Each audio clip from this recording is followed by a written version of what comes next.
Now we have another method of separation which is called filtration. Now filtration makes use of a porous material like a filter paper. A filter paper is a special paper, a porous paper that can separate insoluble particles from liquid. For example, a suspension of chalk dust in water. Now, when we say suspension, if you grind chalk powder into powder and you pour it into water, it will form a suspension because the powder is not going to dissolve. So when something like that inside water does not dissolve, what you have is a suspension, not a solution. Water pack, leaving the chalk behind. We need a special paper called filter paper. Now, filter paper will allow water to pass through, leaving the chalk powder behind. So, for example, the suspension of chalk dust in water is poured onto a filter paper. The water passes through, leaving the chalk particles on the filter paper. A good use of filtration is in water company, water purification plants, and breweries make use of filtration to remove solid particles from liquid. As water company, before they package the water, they have to do a lot of purification processes. And one of the process is filtration. Now, again, I have simulation on that. Let's go and watch it also. Okay, so here are filter papers. We have these papers in the lab that are used for filtration. So there are steps involved.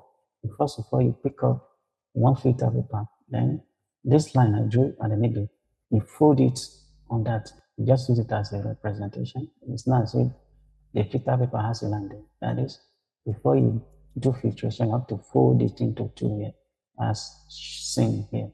And see that I have kind of demonstrated the folding here. Then once you fold it like this, you fold it again. Look at it, the second line there. Let's look at that again.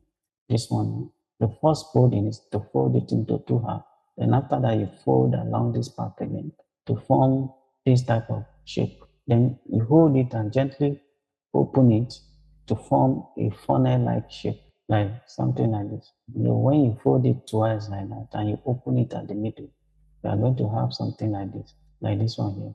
Then you get a funnel, put the funnel inside the test tube, then insert the folded filter paper into the funnel. Then the substances to be separated, which is this test tube up here, containing the colored or the suspension of chalk. This colored liquid now represent a suspension of chalk or chalk suspension. By the time we pour it over the filter paper, you can see, watch it, you see that water is coming out. Now, of course, it's going to be a clear water, clear layer of water. Now, it's not going to be colored like this. But if I make it clear, you may not be able to see it. That is why there's a little color.